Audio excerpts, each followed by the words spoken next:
isaan duraatan dhugabaatii waa'ee mucaa isaanii kanaa nutti dubbatu naggeeffanna. Ishi Waaqayyoof galanna ta'u. Ani maqaan koo Danuu Bilchaan jedhama. Aanaan koo Yamalagi Walalii, gandi koo ganda Laaloo Udooti jechuudha. Wanta nan immoo dhugaa kana fuula lafa kana irratti dhugaa ba'uu barbaade fuula saba Waaqayyoo kana irrattis immoo dhugaa ba'uu wantan barbaade waa'ee mucaa kootii kana. Akkasuma immoo yoo ati na gargaarte fuula saba keetii kana jaajjenni yoo mucaa kana naaf hayyutte si galateeffadheen akkasumatti Waaqayyoon waadaa galee jechuudha. Innis waa'ee mucaa kana bara 2007 dhukkuba jabaadhaan qabamtee mana barumsaatti yeroo sanaa kutaa 3 barti. Kutaa 3 keessatti dhukkuba jabaadhaan qabamtee galtee ciiftee jechuudha. Erga ciiftee dhukkubisee kuni amalatti jijjiirrataa egaa haala dhukkubasee kana fixuu iyyuu hin danda'u dubbadhee wajjiniin hin dhiphataa ture jechuudha. Mana yaalaarras deemuudhaan iddoo dhaquudhaan takka Aayiraa takka Dambidolloo ammas deddeebiidhaan takka Aayiraa takka Dambidolloo ammas mana kadhataa konfiraansiin akkasii jira yoo jedhan mucaa kana yeroo isheen fooyyee qabdutti gaangee irratti qabuudhaan yeroo isheen dadhabdutti immoo akkasumatti kaasutti baachuudhaan mana kadhataarras lafa konfiraansiin jiruttis mana kadhataarras deddeebi'aan ture jechuudha. Kana keessa rakkina amma kana ga'u keessatti kan Waaqayyo na gargaare laftin naqni hin jiru wanta godhin hin jiru mana xophaa'iduu waan dhandee jechuudha. Inni kun immoo gargaarsa Waaqayyooti. Waaqayyo tobsanaa kenne mucaan kunis immoo yeroo dubbattu an kanan barbaadu yoon du'e ilman du'aa jette. Kana eeganii amma kana deemee raawwadhee asitti takka iddiriidhaan hin baadhaa. Iddiriinis na nuffanii yeroo dudubbadhu utuu na hin nuffin maal godhaa yeroo wajjiniin jooru maal godhaa wanta dhabsiisu amma jedhame irra gahe. Utuu jettuu mucaan kuni waggaa 7 ciiftee jechuudha. Nan dhiise. Naagamee yeroo dheeni itti dhiise iddirimatti himachuu yeelleen itti dhiisee jechuudha. Egaa isa barreen gaddaa kana isa bara 2014 kana dhukkubisee kuni garaa keessatti akka garaa ciniinnaa fakkeessee immoo bifa immoo jijjiiree akka garaa ciniinnaa fakkeessee immoo keessatti biqile. Egaa jireenyi isee ilma laasha'ee jechuudha. Jireenyi laasha'ee ijji baalleen irra deebi'ee hidha guugamee nu agartuu nu fayyaadhan seen. Agartuu seen agarru jechuudha. Uffata eega yeroo sana uffattee bullukoon ittuma jijjiirama malee bullukoon irraan fuudhamu yoo irraa fuudhame hin dandeessu jechuudha. Ifa kana hin dandeessu. Bishaan yoo miicanii isuma jalaanitu haati ijoollee bukkee qabdee irra qabdee jalumaan miicii nama ciisu waan ta'eef egaa dhandhisee hin tortora waan ta'eef asumatti miicanii asumatti bullukootti deebisu malee hin dandeessu jechuudha. Kanaan utuu jiru deebi'ee garaa keessatti immoo biqilee inni garaa keessatti biqile kun immoo oluma deeme haalatti matti gabadaa sagaleen see waliin ka'u oluma deemee dhufeera oluma immoo jennaanii tarii bahuu fi wanti rakkisu kun immoo jenni. Innis immoo bahuu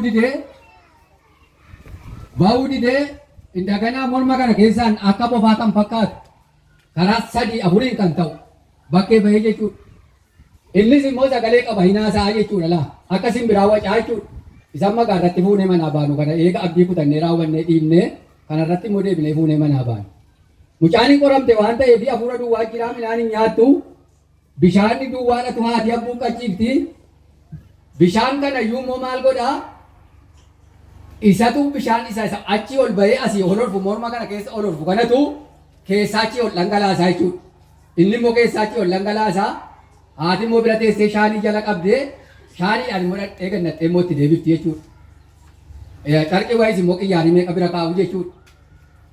Utuu kana ta'uu hin mul'ate waan ta'eef nus sagalee dhageenya.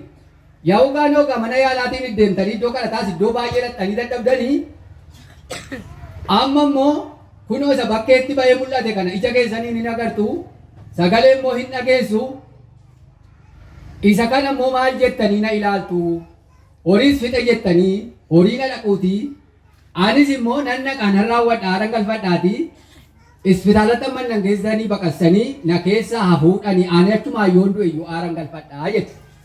Inni kun immoo akka seenaa natti taanaanini dhuguma gaasilmaa hordofamee dhumeera waan ta'eef ammas immoo bukoodhuma bilcheeffadheen isa barreen gaddaa kana fuudhee isbitaala Dambidolloo deemee jechuudha. Isbitaala Dambidolloo torban tokko taa'een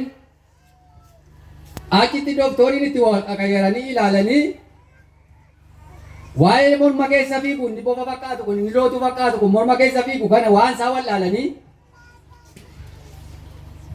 homaa jaarsaa dhukkubi mucaa keetii hiikan qabu rifeenisii barreessinaa iddootti sii barreessinu tokko lafti dhukkubiin itti yaalamu cararii malee hin danda'amu yookiin carariidhaan rukutamaa tokkoon Jimmaa Abbaa Jifaar tokkoon Phaaphiloosi itti Finfinnee kana lamaan keessaa himadhuu naan jedhan. Haa ta'u gaaleetanii akkuma naasutti dubbichi natti ulfaateera saantiimii si lamfixe waan ta'eef Finfinnee basanatti naa barreessaa argeerichaan jedheen amma naa barreessanii ammoo fudhee ka'ee jechuudha. Horii waan harka jiru silumayyuu achumatti iyyuu torban tokko ciimnee haati jirti waan ta'eef achi turreerraa horii achumattuu fixeera. Ammatti dhiiseeni rifeericha fuudheen dhufeeni magaalaanuma kanaa mana firaa wayiitu jira achittan xinnoo boqochiise. Achittaan ala galfachiise. Jireenyi isee silaa dadhabaadhaa isumayyuu makiinaa yeroo deemu kaffaltii guddaan kaffalaa makiinaa isa dugda duubaan kontoraataa fuudha malee yoo akka itti ofitti qabne dandeesseen teessuu isumarra ciibsin. Amma dhufeetani mana firaatti boqodhee inuman taa'ee waan hin jedhu wallaalee saantii manaa fidaa jechuuf saantiimis waan humna kootii olii ta'eera. Galuuf akkaataan itti galu nan wallaala. Utuun kanaan cannaqamu amma namootumti waa'ee konfiraansii kanatu waldaa mulu wangeelii lakkoofsa tokkoffaa konfiraansii wayii jira nama waaqayyootu Finfinneedhaa dhufee iddoo kana jira. Raajii Dabalaa kan jedhamu iddoo kana jiru achitti tuu geessitanii naan jedhan. Baay'ee dheereetanii baajaajiidhaan iddoo kana namni na deeggaree baajaajiidhaan fidee jechuudha. Yeroo iddoo kana dhufu akkuma kana konfiraansiin iddoo kanatti jira baajaajiidhaan dhufnee kana yeroo gallu akkaataan itti dhufee immoo iddoo kana keessa immoo saba kana keessa immoo teessisu wallaala. Amma achuma kaa'een bakkeema keessatti achuma kaa'een dhufee akkaman godhaa adeem gaafadha. Gaafa nan dhaqee gaafadhu oluma galchaa manatti jedhan. Yeroo gallu siree gaggaarii jira. Mucaan nama waggaa torba ciiftee annisee waaqayyoo isuma amma godhu kana beekaaf tarii akka luqqaani godhe malee beektu gaa waa'ee nama ciisee annisee kan silaa tortoree baduudha jechuudha. Egaa waaqayyo beekalaa waan godhu kana beekaafitu annisee akka hin torre godhe jechuudha. Akkaman godhaa nami kunoo akkasii jedhee gaafan gaafadhu homaa tokkollee rakkoo hin qabu. Ciibsaayi rakkoo tokko hin qabu naan jedhan. Naan ciibsee achumatti raajiin dhufeesnii kadhataafeera. Achuman ciibse. Dhuguma godhanii raajiin kuni dhufanii siree bukkee jilgeenfatanii siree irratti mimmaan isaanii dhangalaasanii yaa Waaqayyoo mucaan kuni akkuma mucaan koo na marartu warra isaanii kana mucaan kun mararti.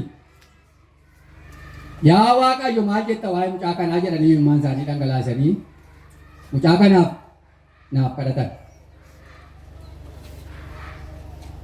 Asuma in turre asuma keessa turre amma deddeebi'anii kadhatanii asuma keessa turre gaafa sagantaan xumuramu hin baane. Gaafa dhaqee mana warra bira kootii sanatti dhaqee gaafa sagantaan xumuramee iddoo sana dhaqu inni morma keessaa dubbatu asuma waldaa kana keessatti caljedhe kunu asiyyuu hin bahin. Utuma nu iddoo kanaan bahin inni morma keessa fiigu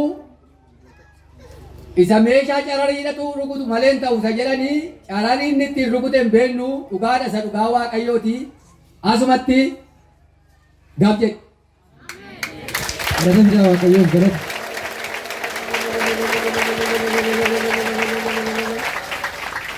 Gorora inni achi ol tuttuqee as keessa bahee sila siisuma keessa achi ol fiigu sanatu gorora horfa waan ta'eefi gorora inni achi ol bahee egaa sila shaaniidhaan jalaa fuudhu amma moofaa qiyyaarii saanxaa keessaa qabna moofaa qiyyaarii isa keeyyannes gororri inni itti xaraqamu siin hafe jechuudha. Kana booddee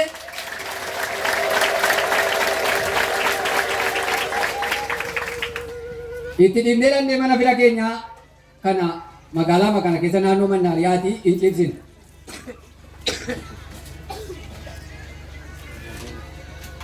Gaafa dhannee iddoo sana cibsinu mucaan kuni kan takka jireenyi isee kuni an dhugaadha mudhiin kunis ittiin jiru seera akka ishee ciiftuu fi malki ishee amma kana fakkaattu kana waan akka citaa wayiiti waan akka citaa silaaminaan hin nyaattu lafee dugdaa kana duwwaa jira. Amma gaafa dhannee ciibsinu harka lamaaniin lafa qabattee hojjettee teesse. Galata fidaa Waaqayyoof galata illee. Harka lamaaniin lafa qabattee hojjettee teesse hin dinqifanne. Takka jennee yoo ilaallu ijinni jaamee inni ashagamee walitti baname. Ameen. Galata Waaqayyoof. Kana booddee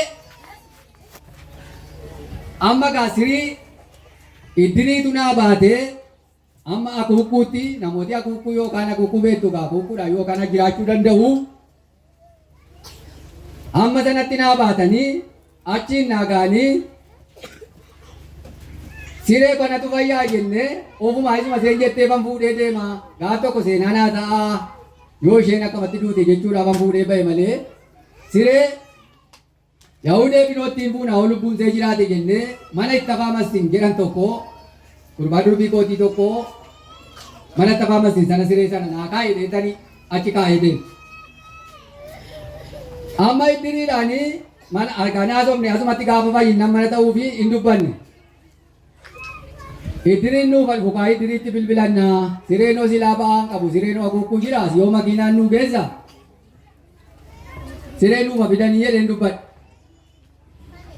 Isheen immoo ana na sodaatti waan ta'eef haadhatti himtee siree maalan godhaa gaangee naafa fidanii hangaangee irraan taa'aa. Waaqayyoon galateeffadhaaf maala. Haaleluyyaa.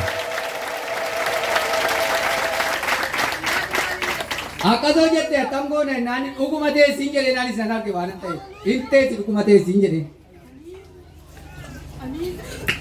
Gaafa gaangee waa'ee gaangee haasa'u achi uwwan iyyan jedhami maati maayini wanta akkasii jedhanii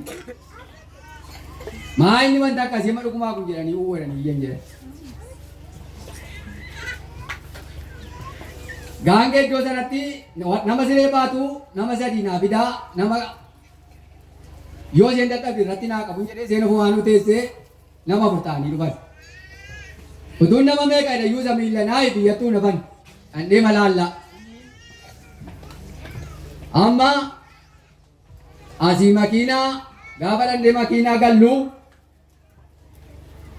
sila iji akka itti banamee xinnoo boquunsee kun akka gadi ilaalaa makiinaatti immoo gaafa galchine immoo teenyu abbaan makiinaa dafee hin kaafne waggaa torba kan dukkana keessa turte amma immoo gaafa takka hidhee ilaalu iji akka jedhee baal jedhee banamee katamaa keessa ilaalchu.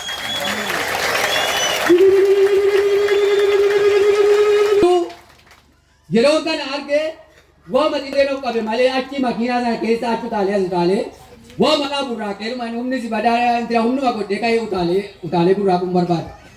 Nan gammade waama kaa inni man gammade gammachuun naa waliin gammade jechuudha. Hin baanee lammata namni tokko waan tokko hin jenne achi ilaaltee hirkattee teessee inni akuukkuu gallee jarri hawduudhaan achi gahan jiru jechuudha. Inni gaangee irraa fuunee itti naanna'aa dinqifatanii ni liiqanii. Galata fidaa Waaqayyoof illee. Gaangee irra teessee galtee jechuudha. Dhugaadha dhugaa Waaqayyooti. Gaangee irra teessee galtee jechuudha. Namni waggaa torba ifan argin namni waggaa torba ol hin jedhin. Namni waggaa torba waanuma tokkotti nama jenne kan hin yaadin jechuudha. Amma gaafa manatti immoo galtuu halkan tokko immoo hin bulte. Gaafa halkan tokko bultuu wanta akka ifan argin ganama lafaa kaatee mana naannoftee haala kana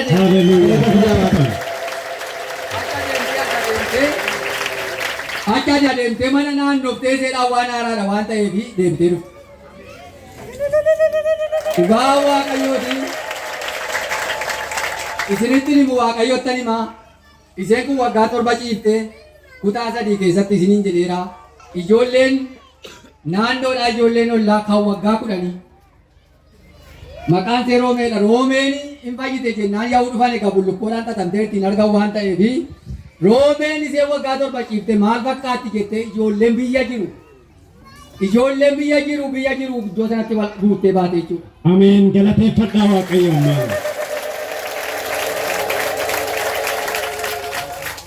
Isa kanaafi Waaqayyo kunoo isa akkasii godhee siinaa godhee kana raajii dabalaa kana Waaqayyo karaa isaanii ta'e mucaa koo akka ittiin dhiphattee turte anis immoo kan dhiphataa ture akka kanattiin Waaqayyo naa gargaare humna Waaqayyoon arge aangoo Waaqayyoon arge gochaa isaan arge kanaaf Waaqayyoon ilkaatiin naa galateeffadhaa Waaqayyo. Hortaa galateeffannaa sabni Waaqayyo.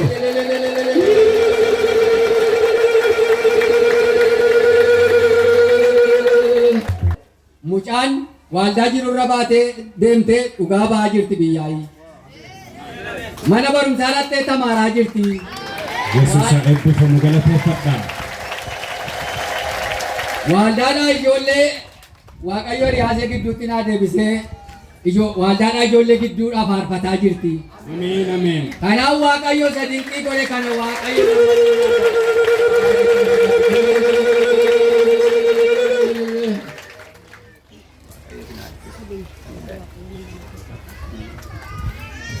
Anis Waaqayyoon ni galateeffadha. Iddoo kanaaf duwwaarratti Waaqa isa hojii hojjete ol qabuu ani kan hin dandeenye maatii biraa waan hin qabaanneef isaan fidanii kan na bira kaa'anii iddoo kana dhufuus kan hin dandeenye Waaqa isa onaaf duwwaarratti hojii hojjete mucaa kana waame nama galataana godheef Waaqayyoon naa galateeffadha.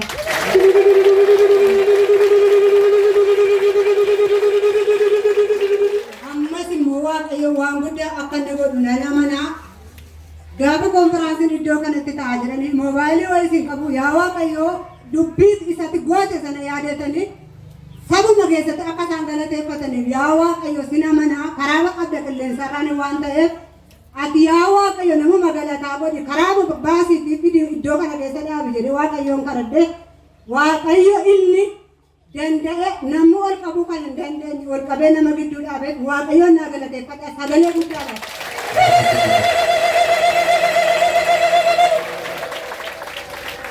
Gooftaan isaan eebbisu haamileedhaan gara iddoo isaaniitti naa gaggeessa.